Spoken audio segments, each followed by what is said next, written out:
본 방송에서 제공하는 부동산 정보는 투자 판단에 대한 조언입니다. 방송에서 제공하는 부동산 물건의 가치, 가격 상승 및 가격 하락에 대해서는 방송사에서 보장하지 않습니다. 헤드라인 뉴스입니다. 국토부는 건설산업기본법 시행령 시행규칙을 개정하고 지난 26일부터 시행한다고 밝혔습니다.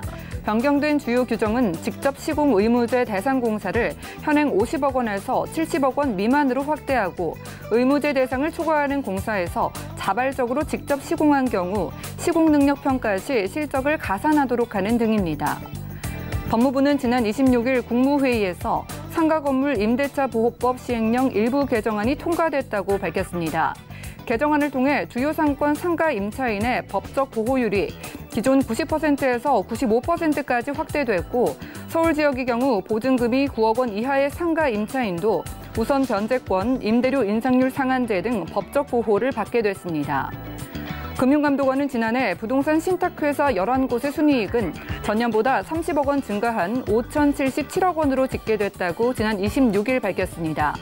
이는 2015년 이후 4년 연속 사상 최대치를 경신한 것이며 영업수익은 1조 2,184억 원으로 전년보다 18.3%, 관리형 토지신탁 신탁 보수는 1,841억 원으로 전년 대비 52.8% 증가했습니다.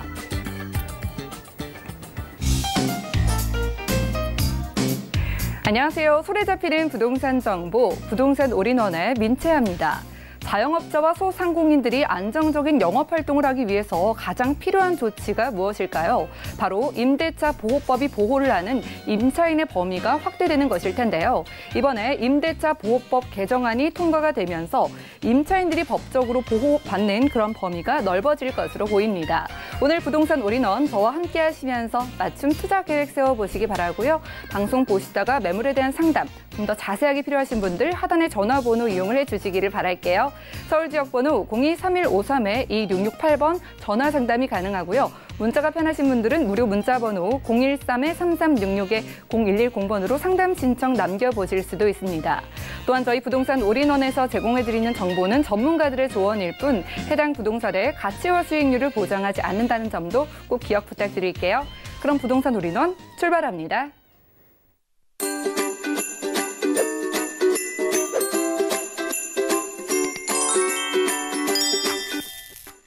네, 부동산 올인원 이번 순서 함께해 주실 분 먼저 소개를 도와드릴게요. 키다리 부동산 연구소의 키다리 아저씨 이성우 대표님 모셨습니다. 어서 오십시오. 네, 안녕하세요. 네, 대표님 반갑습니다. 자, 오늘 저희 대표님의 강의부터 만나볼 텐데요. 정권이 바뀌면서 부동산 정책도 변화하기 마련입니다. 오늘 강의 주제는 역대 정권의 부동산 정책인데요. 부동산 이슈 진단 확인해 보시죠. 네, 부동산 시장을 보게 되면 생애주기라는 게 있죠. 상향시장이 있고 하향시장이 있고 상향시장에서 하향시장에 내려갈 때는 매수자가 우위가 되는, 매도자가 우위가 되는 시장이 있고 또 매수자가 갑이 되는 그런 시장이 있습니다. 이게 부동산의 생애주기인데 각 정권별로 보게 되면 이런 부동산 정책을 조였다 풀었다 조였다 풀었다 이런 식으로 해서 부동산의 어떤 시장 경제를 이렇게 조율을 하는 그러한 상황이 계속적으로 발생이 되는데 각 정권별로 한번 알아보도록 하겠습니다. 먼저 전두환 정부죠. 전두환 정부 초기에 들어왔을 때 10년 내에 주택 500만 호를 건설을 계획했죠. 예. 그로 인해서 여러 가지 정책상의 어떤 투자를 할 수 있는 어떤 분위기가 조성이 되고 그리고 많은 집가가 상승이 되고 그랬었는데 집권 후기에는 전국의 집값이 많이 상승이 됐었죠. 너무 상승이 되니까 어떤 상황이 나타나냐면 투기 수요가 계속적으로 발생이 되고 집값이 올라가게 되고 그런 현상들이 나타나게 되니까 억제 정책을 펼쳤습니다. 양도세를 강화를 하고 채권 입찰제를 실시를 하고 아파트를 분양을 받을 때 채권액 상한액을 정해놓고 채권액이 많은 순서에 따라 분양을 받을 수 있는 제도죠. 이러한 제도를 진행을 하고 그다음에 분양주택에 대해서 전매 제한을 등기 전에 소유자, 그 계약자를 바꾸는 상황이죠. 등기 전 이 계약자를 바꾸는 그런 상황인데 좋은 입지에 있고 인프라가 구성이 돼 있고 아파트의 어떤 개발 진행 단계에 따라서 많은 가수요가 겹치게 되죠. 수요자가 그만큼 늘어나게 되면 금액적인 부분이 올라가기 때문에 분양권을 전매하는 경우 이런 부분을 제한을 했죠. 그래서 생애 주기를 보게 되면 이런 식으로 처음에 전두환 정부가 들어와서 500만 원을 건설을 하겠다라고 하니까 상승이 됩니다. 이게 바로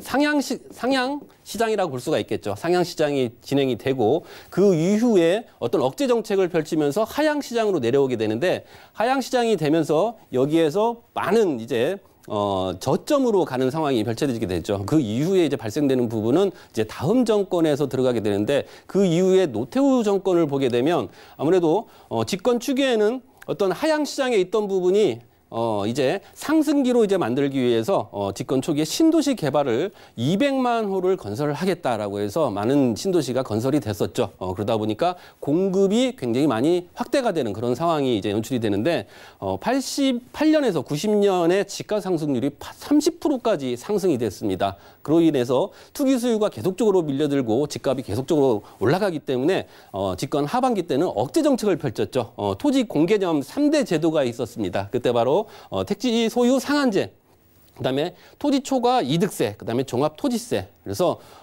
이 토지 공개념 3대장이라고 보는데 일단 그 택지 소유 상한제는 뭐냐면 전국의 6개 도시, 거대 도시죠. 서울과 그다음에 부산, 대구, 인천, 광주, 대전 6개 도시의 어떤 토지를 한 가구당 200평 이상을 취득을 금지하는 제도입니다. 그로 인해서 이렇게 토지 소유를 그만큼 막는 그런 제도고요. 그리고 택지 소유 상한제, 그다음에 토지 초과 이득세. 그만큼 토지에서 발생되는 이득에 대해서 세금을 부과하겠다 이런 부분인데 거기에 대한 부담감 때문에 많은 사람들이 토지를 더욱더 소유를 과다 보유를 이제 막는 그러한 세금이라고 보시면 될 것 같죠. 자, 자본이득이 발생되는 세금 중에 양도세라는 부분이 있습니다. 양도세라는 부분은 이미 자본이득이 실현된 이후에 발생되는 세금이죠. 하지만 토지 초과 이득세는 미실현된 자본이득에 대해서 세금을 부과하는 제도이기 때문에 성질이 다르다고 볼 수가 있겠습니다. 자, 종합토지세, 토지세 같은 경우에도 역시 종합토지를 합산해서 과세하는 그러한 제도라고 볼 수 있겠죠. 이렇게 토지 공개념 제도 3대장을 통해서 억제 정책을 펼쳤습니다. 그러다 보니까 처음에는 상향기로 갔다가 또 하향기로 이렇게 가는 상황이 되는 거죠. 그래서 증여세도 강화하고 투기 자금을 또 조사를 또 강화하는 그런 제도를 통해서 억제 정책을 펼쳤고요. 다음에 김영삼 정부에 들어와서 공급 확대 정책을 펼쳤습니다. 그러다 보니까 하향 시장에 있던 그 정부 이전 정부의 하향 시장으로 가던 그런 시장이 역시 상향 시장으로 이렇게 가는 거죠. 공급 확대 정책을 펼치면서 또 상향 시장으로 가고 그리고 이후에는 또 금융 부동산 그 실명제 그리고 부동산 실명제를 실시를 함으로 해서 좀 투명하게 관리를 하는 그러한 제도라고 볼 수가 있는데 정권 내내 공급 확대 정책을 통해서 이런 부동산 시장이 상향기에 계속적으로 머무르는 그러한 정부 역대 정권이 되겠습니다. 그다음에 김대중 정부 같은 경우에는 IMF 시절을 겪었기 때문에 그 이후에 부동산 시장을 활성화를 시키는 그러한 침체된 경기를 살리기 위해서 계속적으로 부양 정책을 펼쳤던 그런 역대 정권이라고 볼 수 있겠고요. 그 다음에 노무현 정부에 들어섬으로 인해서 갖가지의 많은 부동산 정책, 억제 정책이죠. 하지만 억제 정책을 펼치면 펼칠수록 인기 지역, 수도권 지역, 서울 지역 쪽으로 어떤 투기 세력이나 이런 부분들이 쏠림 현상이 일어나면서 그쪽에 가격이 부추기는 그런 현상들이 나타났었죠. 그 다음 정권의 이명박 정부는 친기업 프렌들리 이런 정책을 펼치면서 강남 상부 제외한 투기 과열지구를 해제를 한 그런 상황으로 인해서 또 다시 상향 시장으로 이렇게 가다가 집권 내내 부양책을 계속적으로 펼쳤던 그런 정권이라고 볼 수가 있겠습니다. 역시 박근혜 정부 처음에 들어왔을 때 양도세를 5년간 한시적으로 면제를 하는 그러한 이 계속적으로 집을 살 수 있는 그런 분위기가 조성이 됐죠. 그래서 이때 나왔던 말이 집 사서 대출을 받아서 집 사라 뭐 이런 쪽으로 얘기가 많이 나왔던 그러한 정부였던 것 같습니다. 하지만 임기 동안 차례나 계속적으로 부동산에 대한 어떤 부양책을 펼치면서 향후에 어떤 가계대출 문제가 부각이 되고 심각성이 생기면서 시장을 또 규제를 하는 탄핵 전에 이렇게 규제를 하는 그러한 상황이 연출이 됐는데 그 다음 해에 다음 정권의 문재인 정부가 들어오면서 그야말로 겨울 한파가 계속적으로 몰아치고 있는 빙하기가 계속적으로 연출이 되는 그러한 현재 부동산 시장이 될 수 있습니다. 지금 상황을 보게 되면 어떤 세금 규제를 더욱더 강화를 시켰죠. 총체적 상환 비율을 강화를 시키고 총부채 상환 비율 역시 강화를 시켜서 다주택자가 대출을 못 받게 하는 그런 대출 규제를 통해서 더 이상 투기 수요나 이런 부분을 막고 그다음에 집값을 안정을 도모하는 그러한 정책을 펼쳤고 그다음에 이런 그 세제를 강화를 했습니다. 그래서 보유세, 종부세에 관한 부분도 공정시장 가액 비율을 강화를 하고 그다음에 종부세에 관련된 세율 자체도 인상까지 하는 그런 부분에다가 또 청약 제도를 개편을 통해서 어떤 그 마지노선을 또 강하게 만드는 그러한 거에다가 또 재건축 초과이익 환수제나 이런 부분을 통해서 또 재건축 규제까지 그래서 총체적으로 봤을 때 부동산의 하향 시장이 계속적으로 갈 수밖에 없는 그러한 그래프가 나오는 그런 상황이겠죠. 그래서 9.1 대책의 공급 확대 정책을 펼쳤지만 이런 말이 있습니다. 예수는 길고 인생은 짧다라는 말이 있죠. 하지만 이 부동산 시장의 투자 수요는 짧고 이 공급은 굉장히 깁니다. 그만큼 시간이 많이 걸리고 그리고 토지를 수용을 해야 되고 보상을 해야 되고 그런 굉장히 긴 시간의 공급이 이루어지기 때문에 그만큼 향후에 약 3년이나 4년 후에는 또 안정시장으로 접어드는 그러한 계기가 될 수 있겠죠. 어찌됐건 숨통을 끊을 듯한 그런 정책이 계속적으로 나오고 있는 상황에서 지금 침체기가 계속되고 있는 그런 상황에 가격이 계속적으로 하락이 되고 그리고 예전에 어떤 그 투자의 추격 매수가 일어났던 그러한 서울시장도 역시 지금 하락이 계속적으로 되고 있는 부분이죠. 자, 이런 상황에 부동산 투자를 어떤 식으로 진행을 할 것인지 고민을 또 해봐야 될 것 같고요. 그리고 이렇게 그냥 보류만 하고 그냥 관망만 하는 그런 것보다 어떤 틈새 시장이 있는지 이런 부분도 좀 확인을 해봐야 될 것 같습니다.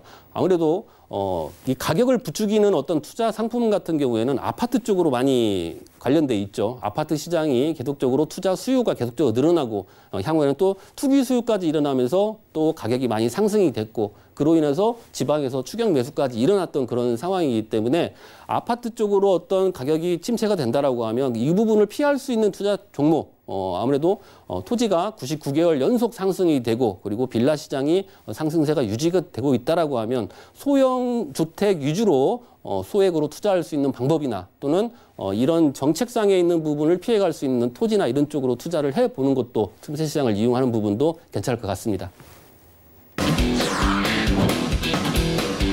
네, 부동산 이슈 진단 오늘은요. 역대 정권의 부동산 정책이라는 주제로 부동산 시장 살펴봤습니다. 투자 포인트까지 짚어주셨으니까 여러분들의 부동산 투자에 참고를 해보시기 바라고요. 자, 이어지는 순서는 부동산 매물 진단 시간입니다. 오늘은 어떤 알짜 매물 가져와 주셨을지 첫 번째 매물의 정보부터 확인하시죠. 자, 부동산 매물 진단 이성호 대표의 첫 번째 매물은요. 전라남도 광양시 황금동의 토지입니다. 전라남도 광양시 황금지구에 위치한 일반 상업지역의 면적은 181.2제곱미터고요. 건폐율은 80%, 용적률은 1300%입니다. 그리고 2종 일반 주거지역의 면적은 251.9제곱미터로 건폐율은 60%, 용적률은 250%네요. 토지의 가격도 만나볼게요. 일단 일반 상업지역의 매매 금액은 약 3억 3,500만 원으로 예상되고요. 약 2억 원의 대출이 가능하기 때문에 실투자 금액 1억 3,500만 원으로 예상됩니다. 또한 2종 일반 주거지역의 매매 금액 1억 6,400만 원으로 예상되고요. 약 9,900만 원의 대출이 가능하기 때문에 실투자 금액은 6,500만 원으로 예상됩니다. 자, 전라남도 광양시의 황금지구 토지를 만나러 떠나보겠습니다. 어떤 토지일까요? 대표님 설명 부탁드릴게요. 지금 전남 지역의 어떤 집가 상승이나 그다음에 또 아파트 가격 상승이 두드러지게 나타나는 쪽이 전남 지역입니다. 그럼 전남 지역이 왜 이렇게 가격이 땅이며 건물이며 가격이 상승하는 이유가 대체 뭔가를 봤더니 그만큼 안정된 시장이죠. 돈을 많이 벌 수 있는 일자리가 많이 있는 곳이고 그리고 고용이 계속적으로 일어나는 곳인데 일자리가 많다라고 해서 다 똑같은 건 아니죠. 월급이나 이런 연봉 자체가 작은 영세 사업이 있는 그런 쪽이 아닌 굉장히 고액 연봉이 형성이 돼 있는 그런 쪽에 어떤 국가 산업단지나 또 화학 제품이 계속적으로 상승세를 유지하고 있는 그런 곳이기 때문에 일단 시민들 자체에 있는 분들이 이런 직장 생활을 하면서 고액 연봉을 받아서 계속적으로 투자가 일어나고 그리고 그로 인해서 어떤 교통이나 그리고 어떤 관광이나 이런 부분이 덩달아서 상승이 되고 있기 때문에 살기 좋은 도시로 변모가 된다라는 부분이죠. 그래서 요즘 부동산 정책이 계속적으로 침체기가 가고 있는 그러한 상황인데도 불구하고 또 지방 쪽 분양 투기 과열지구나 어떤 조정 대상 지역에서 벗어난 지역에 있는 지역에 어떤 많은 쏠림 현상이 일어나고 있는 그런 상황인 것 같습니다. 자, 전남 지역을 보게 되면 가장 대표되는 도시가 여수, 순천 이런 경우가 있는데 여수, 순천도 역시 어떤 국가 산업단지가 많이 있는 그런 곳이죠. 예. 하지만 광양 쪽에 보게 되면 여기도 역시 국가 산업단지가 있고 우리나라에서 유명한 포스코 광양제철이 있고 그리고 앞으로 태어날 이 신재생 에너지에 관련된 그런 포스코에서 진행하는 그런 사업이 계속적으로 진행이 되고 있는 그런 상황입니다. 그로 인해서 어떤 가격 상승이 계속적으로 일어날 곳이기 때문에 주목을 좀 해봐도 좋을 것 같습니다. 자, 광주시나 목포시, 여수시 같은 경우는 계속적으로 인구가 계속적으로 하락이 되고 있는 그런 상황인데도 불구하고 광양시는 2008년부터 지금 2018년도까지 계속적으로 인구가 상승을 되고 있는 그런 모습을 볼 수 있겠죠. 거기에 또 이런 산업도시이기 때문에 평균 연령이 낮습니다. 그만큼 생산 가능 인구가 많아야지만이 그만큼 젊은 도시가 되고 활력이 넘치는 도시가 되는데 이쪽 광양 같은 경우는 39.8세 가장 젊은 도시로 지금 돼 있죠. 그리고 인구 증가가 5년간 약 0.98% 계속적으로 상승이 되는 그런 지역이라고 볼 수가 있겠습니다. 여기에 또 광양시의 어떤 집값, 아파트 가격 자체가 2019년도 지금까지 봤을 때 우리나라에서 가장 가격 상승률이 1위, 그만큼 높은 지역이라고 볼 수 있는데 여러 가지 그런 요인이 있죠. 일단 산업단지가 많고 인구들이 계속적으로 증가가 되고 그리고 어떤 산업단지에 종사하는 그런 근로자들의 연봉 자체가 상상 이상으로 높습니다.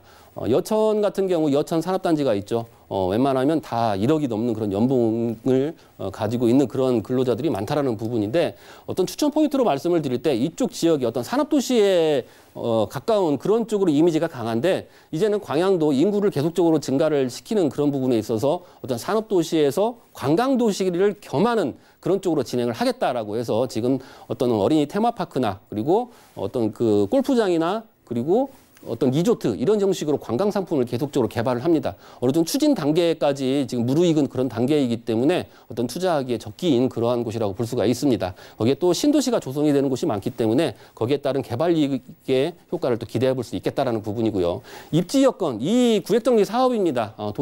새로운 도시를 만드는 그런 사업인데 인근에 포스코 광양제철소에서 10분 거리밖에 안 된다는 얘기죠. 그만큼 직주 근접이 가능한데 여기에 포스코 리튬 회사도 역시 5분이면 도착이 가능할 정도로 가까운 거리에 있는 그러한 도시라고 볼 수가 있겠습니다. 바로 뒤에는 산이 있고 앞에는 바다가 있는 배산 임수의 지형이라는 그러한 좋은 입지 조건을 가지고 있는 그런 곳이라고 볼 수가 있겠습니다. 자, 위성 사진을 보게 되면 황건 신도시가 있는데 바로 뒤에 LF 스퀘어타운, 제가 방금 얘기한 어떤 관광 상품이라고 보시면 될 것 같습니다. 관광지를 만들기 위해서 30만 평을 개발을 해서 바로 신도시 뒷마당이 골프장 27개월이 있고 그리고 바로 옆에는 어린이 테마파크가 있기 때문에 가족형으로 즐길 수 있습니다. 어떤 글램핑장이나 캠핑장을 또 만들어서 거기에서 바베큐도 구워 먹고 이런 식으로 또 놀이기구를 또 이용을 하고 이러한 이런 관광 상품이 계속적으로 또 개발이 되기 때문에 여기에 따른 산업 인력 플러스 그리고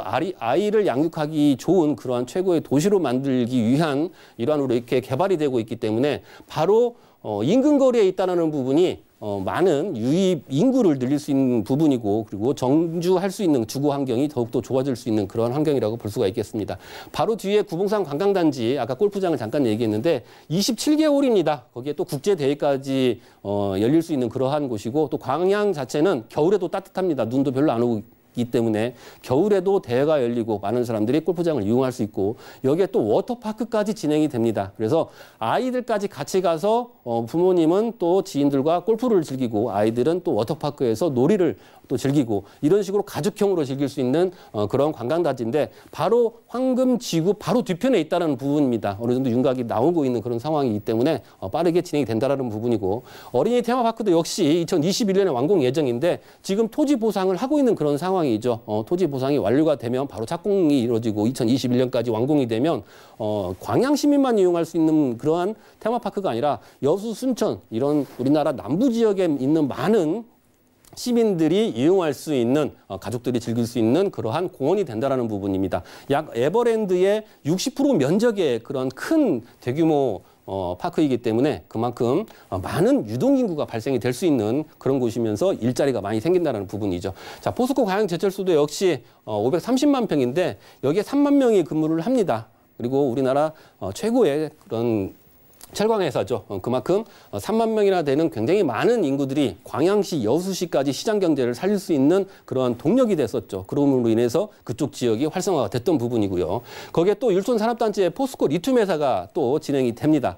호주에 보면 필바라사가 있죠. 광산 개발업체입니다. 리튬을 만들기 위해서는 리튬 정광이 필요한데 리튬을 만들기 위한 원료죠. 원료를 대는 그런 곳인데 이번에 아예 합작을 해서 포스코가 70%의 지분을 가지고 그리고 필바라사는 30%의 지분을 가지고 진행을 한다는 부분인데 2030년까지 세계 시장의 20%를 점령을 하고 그리고 매출 17조를 목표로 지금 진행을 하고 있다는 부분입니다. 그만큼 예전에는 포스코 광양제철로 인해서 광양시나 여수시에 많은 시장 경제가 살아났지만 그보다 더 넓은 면적의 포스코 리튬 회사가 다시 들어선다라고 하면 이쪽 시장은 더욱더 커지고 그리고 많은 인구들이 유입이 되는 그런 곳이라고 볼 수가 있겠죠. 여기에 또 바로 옆에 황금산업단지가 있습니다. 33만 평인데 올해 7월 준공이 된다는 부분이고 광양 항만이 있기 때문에 이러한 기업들이 몰린다라는 부분이죠. 그만큼 물류비를 절감할 수 있고 세계 시장으로 진출할 수 있는 어떤 물류에 관련된 통로가 연결이 되는 곳이 바로 이 항만이 이기 때문에 그만큼 수출입 물동량 1위인 광양항만을 통해서 그 인근에 많은 기업들이 몰려든다는 부분입니다. 자, 환지도입니다.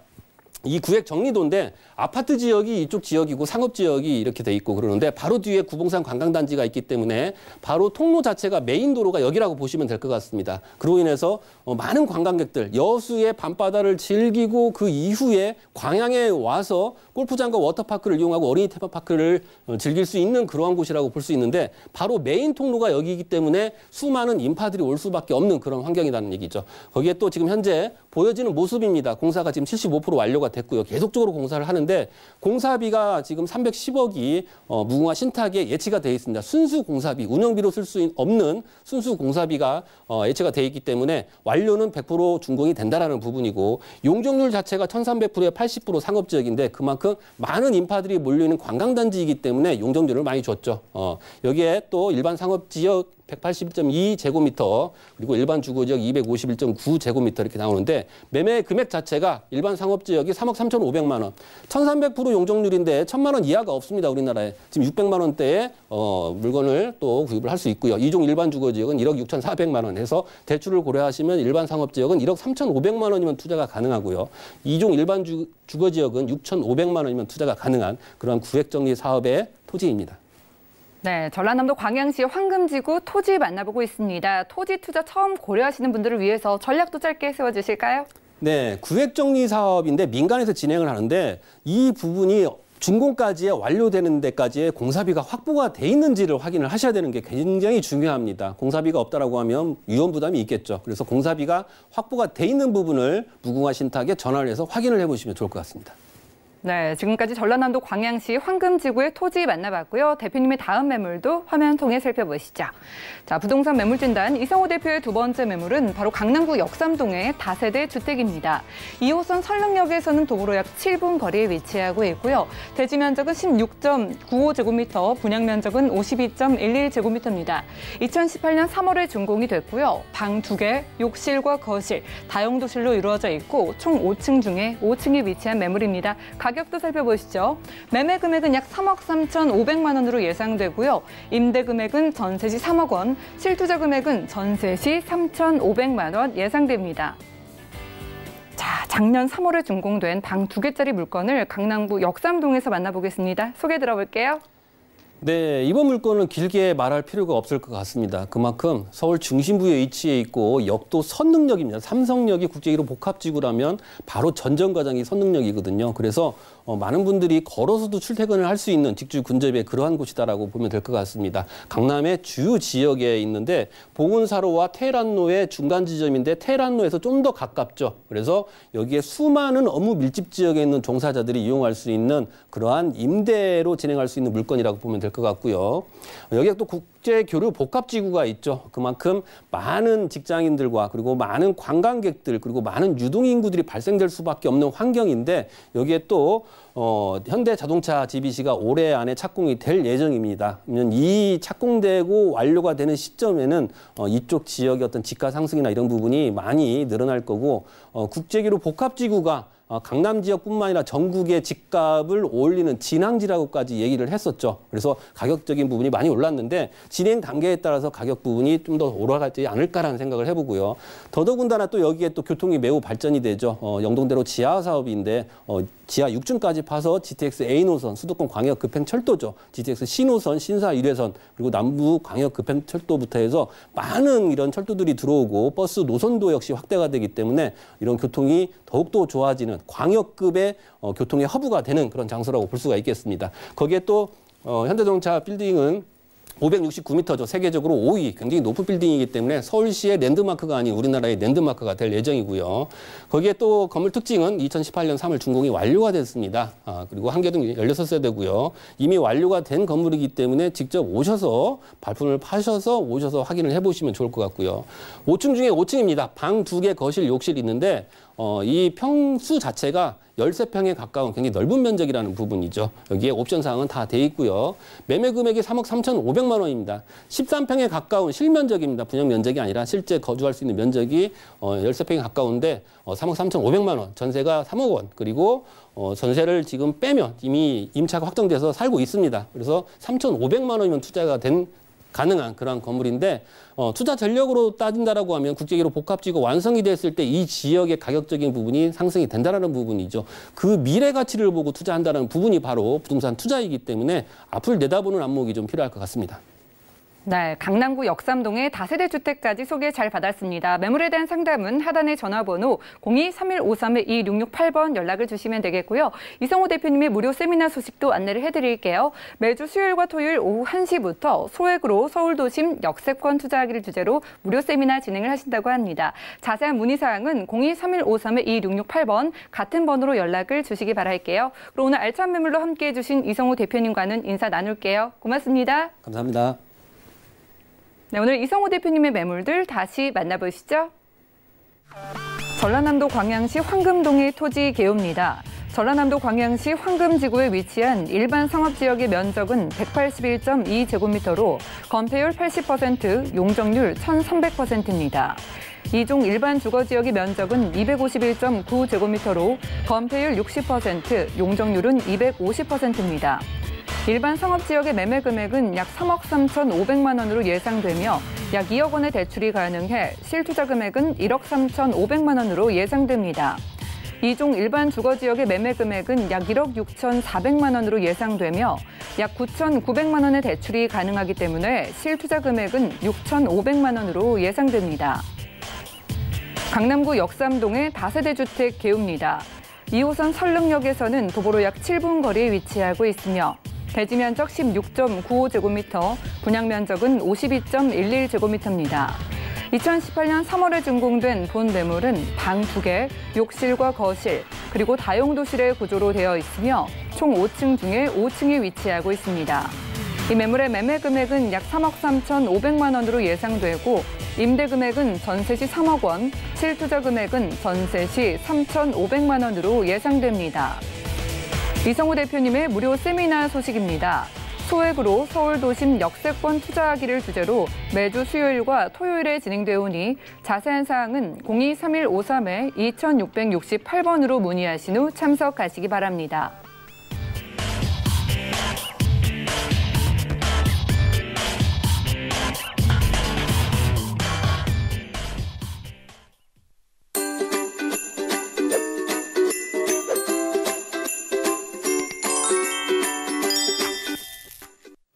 네, 여러분들은 지금 부동산 올인원 함께하고 계십니다. 자, 지금 이번 순서 함께해 주실 분 먼저 소개를 해드릴게요. 자, 드림타워 투자자문의 박일권 대표님 나와주셨네요. 어서 오세요. 네, 반갑습니다. 네, 반갑습니다.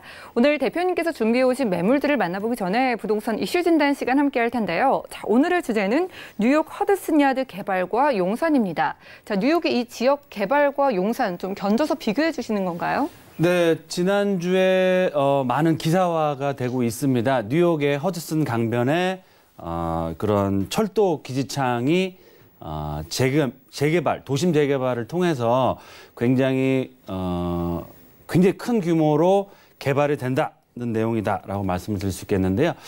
뉴욕의 허드슨 야드 철도 정비창이라고 보시면 좋을 것 같습니다. 그래서 제가 오늘 뉴욕의 개발 계획들에 대해서 말씀을 드리고 거기에 연관돼서 서울에도 한강변에 철도 정비창이 개발이 돼서 도심 재개발을 추진해서 앞으로 관광지로서 바뀌는 용산권에 대해서 말씀드리겠습니다.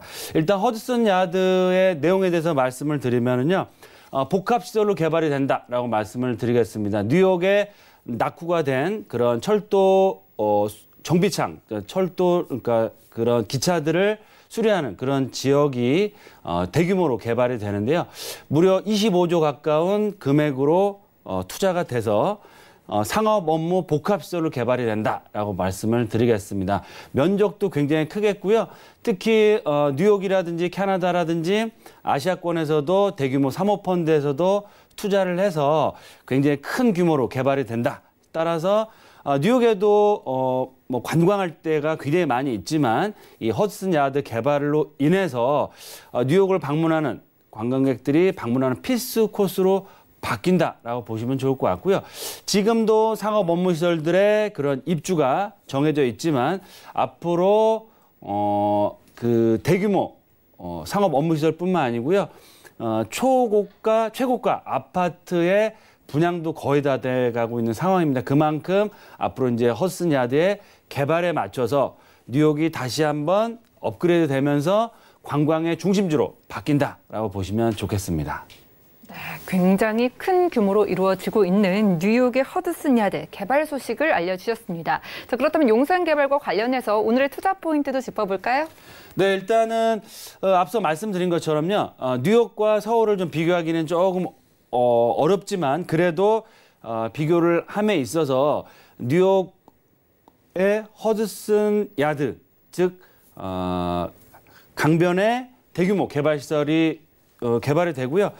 용산의 국제업무단지 또한 서울의 중심에 위치하고 있으면서 한강변에 접하고 있습니다. 그래서 그런 중심적인 입지, 개발 포인트도 주거시설로 개발되는 것이 아니고요. 주거상업 업무, 복합시설로 개발이 된다. 또 규모 자체도 무려 20조가 넘는 금액, 또 용산 국제업무단지 같은 경우도 과거에 무려 35조라는 어마어마한 금액을 투자해서 개발한다는 내용이 나와 있습니다. 특히 단순한 그런 주거시설로 개발되는 것이 아니고 최고급 아파트, 광장, 럭셔리 호텔, 쇼핑센터나 오피스로 개발이 되기 때문에 이런 주변에 있는 집가를 급등시킬 수 있는 커다란 호재다라고 말씀을 드릴 수 있겠고요. 특히 뉴욕 같은 경우도 이 허드슨 야드 주변 지역으로 땅값, 집값이 거의 300% 가까이 올라가고 있습니다. 그만큼 개발의 파급 효과가 굉장히 크겠고요. 용산권역도 마찬가지로 국제업무단지가 올해나 내년에 사업자 선정과 개발이 됐을 시에는 주변 지역의 집가가 굉장히 많이 올라갈 거라고 예상이 되고요. 거기에 맞춰서 용산 역세권, 그리고 또 용산 국제업무단지 주변 지역의 투자 포인트를 잡아보시는 것도 상당히 좋은 투자 방법이다라고 말씀을 드리겠습니다. 네, 지금까지 뉴욕 허드슨 야드 개발과 용산이라는 주제로 투자 포인트까지 짚어봤습니다. 관련된 내용으로 더욱더 자세하게 이야기 나눠보실 수 있다면 좋을 텐데요. 용산 핵심 지역 투자법을 주제로 박일권 대표님께서 직접 무료 1:1 상담을 진행을 하신다고 합니다. 자세한 일정과 장소, 예약 문의는 02-3153-2668번 적극적으로 이용을 해보시기를 바랄게요. 그럼 이어서 박일권 대표님의 부동산 매물 진단 함께하죠. 첫 번째 매물부터 공개해드립니다. 부동산 매물 진단 박일권 대표의 첫 번째 매물은 용산구 원효로 일가의 신축 다세대 주택인데요. 6호선 그리고 경의중앙선을 이용할 수 있는 효창공원암역에서는 걸어서 약 5분 거리에 위치하고 있고요. 대지 면적은 18.5제곱미터, 계약 면적은 45.8제곱미터입니다. 2019년 11월에 준공 예정이고요. 방 2개, 거실과 욕실, 그리고 발코니 구조로 이루어지고 총 5층 중에 5층이 위치할 매물입니다. 이 매물의 매매 금액은 약 3억 9천만 원으로 예상되고요. 임대 금액은 전세 시 2억 3천만 원, 월세 시 3천만 원에 월 80만 원으로 예상됩니다. 약 2억 원의 대출이 가능하기 때문에 실투자 금액은 전세 시 1억 6천만 원, 월세 시 1억 6천만 원으로 예상됩니다. 자, 올해 하반기에 준공 예정인 물건입니다. 용산에서 만나볼게요. 원효로 일가 매물 소개 부탁드립니다. 네, 원효로 일가 용산권역에서도 중심축에 위치하고 있습니다. 즉 좋은 입지, 탁월한 입지를 갖추고 있다. 그 이유는 뭐냐면 효창공원 앞역 역세권이면서 남영역까지 10분 정도, 15분 정도면 걸어 다닐 수 있는 거리이기 때문에 다중 역세권에 위치를 하고 있다라고 말씀을 드릴 수 있겠고요. 본 매물은 원효로 일가라는 찾기 어려운 신축 투룸 주택입니다. 현장을 저희와 함께 방문해 보시면 아시겠지만 주변에 신축 주택은 아예 공급이 끝났다라고 말씀을 드릴 수 있겠고요. 그만큼 매물의 희소 가치가 지금도 크지만 앞으로 더더욱더 커질 수밖에 없는 탁월한 입지를 갖춘 투룸형 매물이다라고 말씀을 드리겠고요. 올 하반기 입주가 예정돼 있는 실평형 자체는 약 11에서 12평형의 굉장히 좋은 층향의 로얄층에 위치하고 있다라고 말씀을 드릴 수 있겠습니다. 특이할 점은 시공사 자체가 용산권역에서 정말 집 잘 짓기로 유명한 좀 소문난 회사에서 시공을 하고 있기 때문에 그만큼 멋스러운 깨끗한 외장 마감, 또 내부 마감 다 잘 될 예정이고요. 풀옵션이 다 들어갑니다. 기본적인 드럼 세탁기, 쿡탑, 냉장고, 에어컨 플러스 알파로 가장 요즘에 고민거리가 되고 있는 미세먼지도 확실하게 잡을 수 있는 환풍 시설 플러스 공기청정기까지 다 제공이 되기 때문에 정말 임차인들의 사랑을 받을 수밖에 없는 입지와 매물이다라고 말씀을 드리겠고요. 본 매물 또한 제가 속한 모든 매물과 마찬가지로 임대조건부 잔금, 즉 임차인이 세입자분이 들어오신 후에 전세든 월세든 잔금하신 조건이기 때문에 임대 걱정, 공실 걱정하실 필요 전혀 없겠고요. 오늘 제가 그 전세가는 하한선이다라고 말씀을 드리겠습니다. 그래서 투자 금액 더 줄일 수 있고요. 좋은 입지, 매물의 희소가치, 건물의 퀄리티까지 보장되는 투자의 3박자를 모두 갖춘 매물이다라고 말씀을 드리겠습니다. 네, 이번 물건이 위치하는 원효로 일가가요. 용산 중에서도 유리한 입지라고 하니까 용산 투자를 좀 고려해 보셨던 분들이라면 지금부터 주목을 해보시면 좋을 것 같습니다. 그래서 정확한 입지 그리고 추천 포인트 만나볼까요? 네, 일단은 최근에 이제 작년 하반기 이후에 거래 절벽이 이루어지고 있는데 그럼에도 불구하고 용산권은 방송을 보시 많은 분들이 문의를 주시고 계시고요. 저와 함께 좋은 지역들 선별해서 투자에 나서시고 있다라고 먼저 말씀을 드리겠습니다. 말씀드리는 것처럼 원효로 일가 바로 효창공원 앞역, 바로 남영역, 캠프킴, 도보로, 용산 민족공원까지 다 이용할 수 있는 거리고요. 입지에서 보시는 것처럼 위쪽으로 가시면 서울역, 남영, 그다음에 그 도보로, 민족공원. 또 밑으로 한정거장이면 용산 역세권, 국제업무단지도 도보로 이용할 수 있는 거리입니다. 입지에서 보시는 것처럼요. 정말 탁월한 입지를 갖추고 있습니다. 즉 용산권역은 서울역과 그리고 용산민족공원 그리고 또 국제업무단지를 아우르는 투자의 개발에 이 3개 축이 있는데요. 그 중심축에는 바로 이 원효로 일가가 위치하고 있다라고 말씀을 드리겠습니다. 그래서 지역적으로 매매가 자체도 일부 지역 같은 5억이 넘어가는 지역도 있지만 본 매물 탁월한 입지 또 바로 올 상반기에 센타포레가 입주를 하는데요. 그 지역이 5구역 또 위쪽에 숙대 있는 쪽이 6구역이 이주하고 있습니다. 바로 본 지역 7구역, 8구역으로서 개발이 예정지에 있는 지역이기 때문에 향후 개발 가치에 따른 시세 차익도 크게 확실하게 얻어갈 수 있다라고 말씀을 드리겠습니다. 입지에서 보시는 것처럼 원효로 일가 위쪽으로는 서울 역세권, 효창공원, 또 남영 역세권, 용산 국제업무단지의 그런 중심축에 위치하고 있고요. 올 하반기 내년 초에는 국제업무단지가 사업이 시작되는데요. 앞서 제가 소개시켜드린 것처럼 뉴욕을 대표하는 새로운 관광 도시 지역, 바로 허드슨 야드라고 할 수 있겠는데 거의 30조 가까운 금액 투자해서 정말 지금 본격적인 개장을 안 했음에도 불구하고 수만 명, 수십만 명의 관광객들이 모이고 있는데요. 용산 역세권 개발 사업 또한 같은 컨셉 입지로 개발이 됩니다. 그만큼 정말 최첨단 업무, 상업, 복합시설, 또 지하도시까지 다 개발이 될 예정이기 때문에 그만큼 앞으로 직주 근접에서 직주 일체가 되는 용산권역의 랜드마크로 개발이 된다라고 말씀을 드리겠고요. 한강로 대로변 쪽 지금도 대기업들이 속속 입주를 하고 있지만 앞으로 상업 업무시설에 따른 이런 대기업들의 사옥들이 계속해서 들어온다라고 보시면 좋을 것 같고요. 특히 대형 호텔 지금 운영 잘 되고 있고요. 면세점 플러스 알파로 해서 상업 업무 복합시설들이 속속 용산에 입점을 하고 있습니다. 그만큼 용산의 가치가 올라가고 있다라고 보시면 좋을 것 같고요. 특히 민족공원 개장 올 상반기부터 일반인들에게 이제 부분적인 개장을 앞두고 있는데요. 올 하반기 내년서부터 본격적인 역세권별로 해서 개장을 하면 서울을 대표하는 내국인뿐만 아니라 외국 관광객들이 방문하시면 꼭 방문하는 관광 필수 코스로서 용산 민족공원이 되는 거고요. 거기에 플러스 알파로 해서 용산권역이 바야흐로 용산 국제업무단지, 용산 민족공원과 주변 지역의 복합시설 개발에 의한 정말 최고가 주거, 상업, 업무시설, 또 쇼핑하는 지역으로 바뀐다라고 말씀을 드리겠고요. GTX 개통핵 착공에 들어갔고 또 신분당선 강남 쪽은 이제 공사하고 있습니다. 그래서 앞으로 3, 4년 후면 용산역에 이제 들어오게 되면 환승센터가 되면서 코엑스 면적의 3배 규모의 무려 1,000억이 넘는 금액을 투자해서 지금 지하도시를 만들 계획이고요. 주변 지역에 캠프킹 부지 개발 사업들, 서울역 역세권 개발 사업들, 용산 정비창 개발 등 정말 다양한 개발 사업들이 앞으로 올해서부터 본격적으로 실현이 되기 때문에 이렇게 부동산 약세장, 침체장에도 불구하고 가격대가 오히려 올라가고 있는 상황이고요.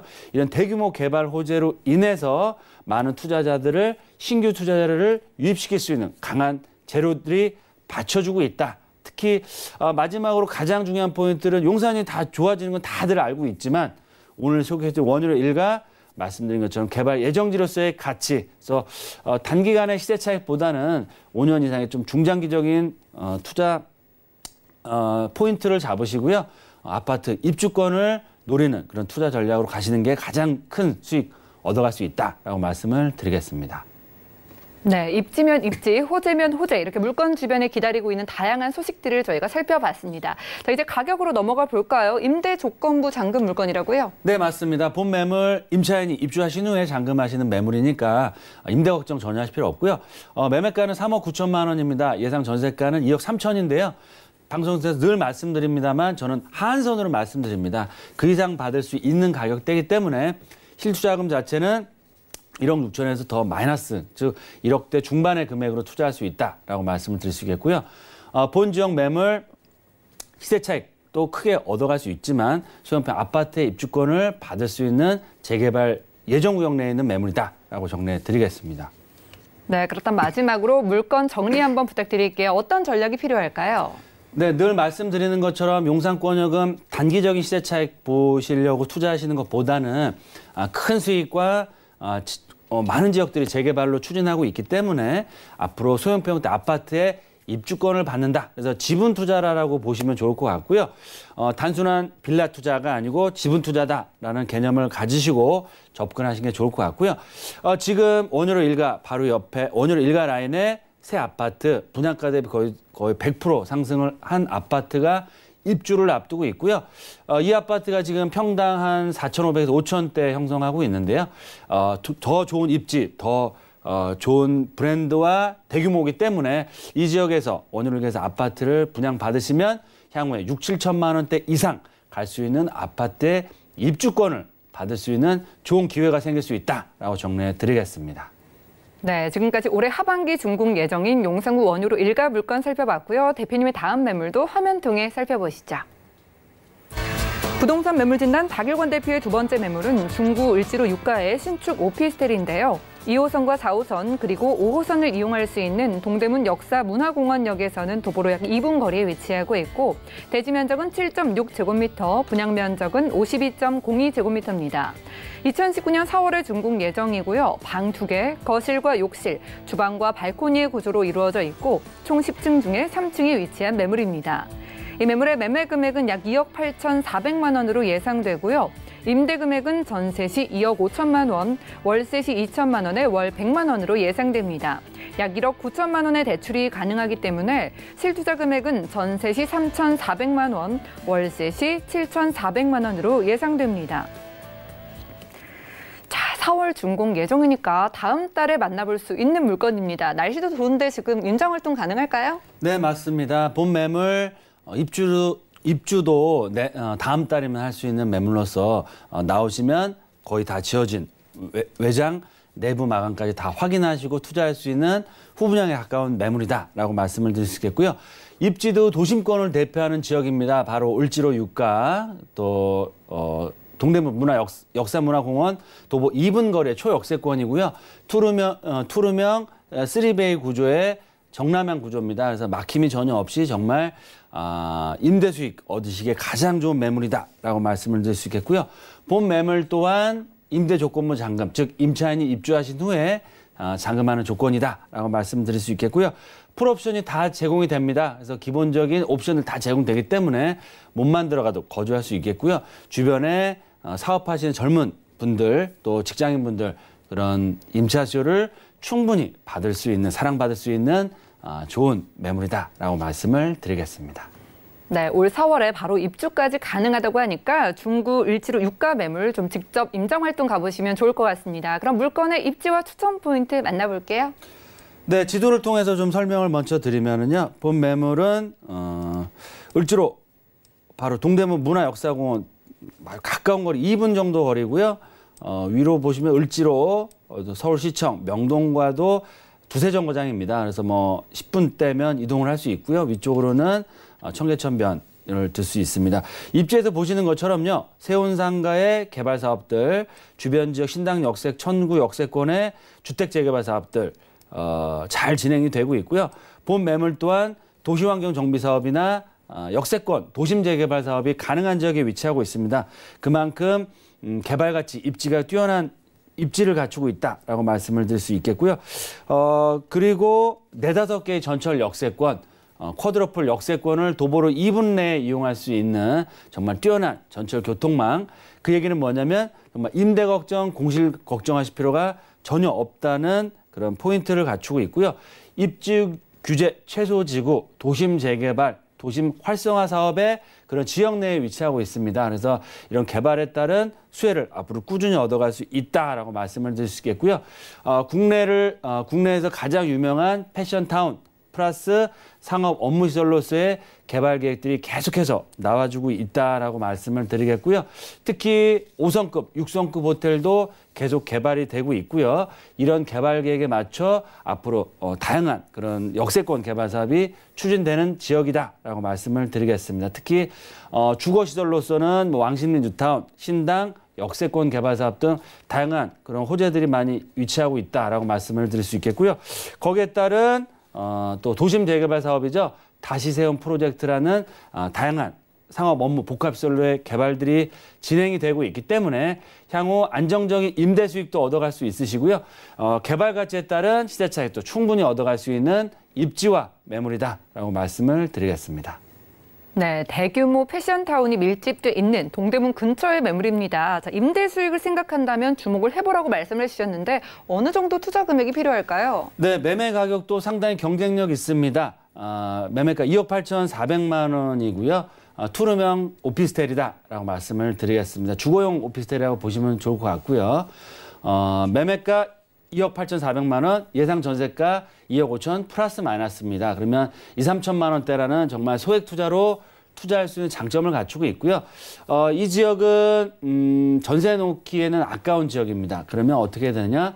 임대사업자를 좀 활용하셔서 월세 수익 받으시 가장 좋은 입지와 매물이다라고 말씀을 드릴 수 있겠고요.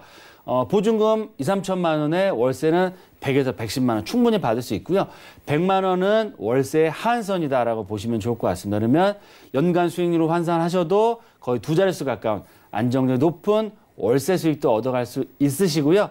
초역세권, 다중역세권으로서의 가치, 도심 재생산업의 중심지에 위치하고 있기 때문에 향후 집가 상승에 따른 시세 차익, 특히 주변에 뭐 아파트나 아니면 원룸형 오피스텔은 공급이 좀 되었지만 투룸형 주택이나 오피스텔은 거의 없습니다. 그만큼 투룸형 주거시설의 희소가치가 뛰어나기 때문에 이런 희소가치에 따른 시세 차익도 충분히 얻어갈 수 있는 입지와 건물의 퀄리티를 갖추고 있다라고 정리해 드리겠습니다. 네, 가격에 대한 전문가의 조언이라는 점 꼭 참고를 해보시기 바라고요. 다음 달이면 만나볼 수 있는 곧 준공되는 오피스텔입니다. 어떤 전략 필요할까요? 네, 본 매물 용산권역은 당연히 중장기적인 차원에서 아파트 입주권을 드리는 큰 시세 차익을 보는 투자 전략으로 가셔야 될 것 같고요. 본 매물은 정말 임대 걱정, 공실 걱정할 필요가 없는 을지로 동대문 문화역사공원 내 초역세권에 있는 투룸형 주거용 오피스텔입니다. 그래서 임대사업자 확실하게 활용하셔서 대출 좀 활용하시면 대출도 잘 나오시고요. 월세도 잘 받는 지역이기 때문에 수익형 또 언제든 환금성이 뛰어난 도심권에 있는 매물이기 때문에 이런 월세 수익 또 중장기적인 측면에서 차익까지 얻어갈 수 있는 입지와 매물이다라고 보시면 좋겠습니다.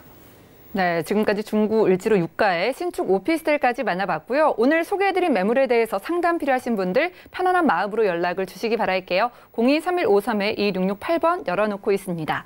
자, 그리고 용산 핵심 지역 투자법을 주제로 박일권 대표님께서 1:1 무료 상담 진행한다고 하니까요. 자세한 사항은 02-3153-2668번 같은 번호로 연락을 주시기 바랄게요. 그럼 오늘 함께해 주신 박일권 대표님과는 인사 나누겠습니다. 오늘 고맙습니다. 감사합니다. 네, 오늘 박일권 대표님의 매물들 다시 확인하시죠.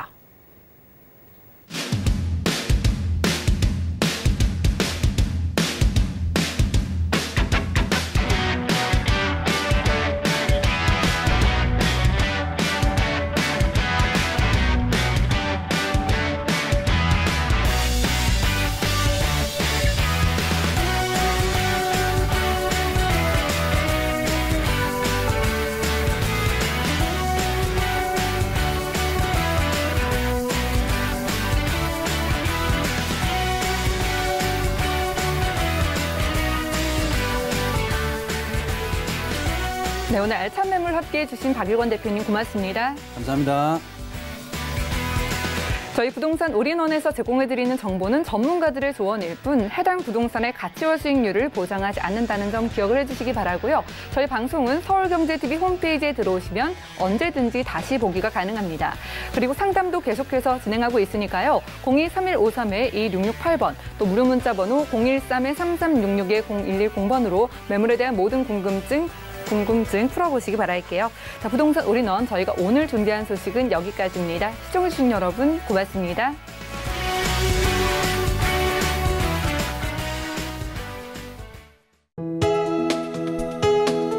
본 방송에서 제공하는 부동산 정보는 투자 판단에 대한 조언입니다. 방송에서 제공하는 부동산 물건의 가치, 가격 상승 및 가격 하락에 대해서는 방송사에서 보장하지 않습니다.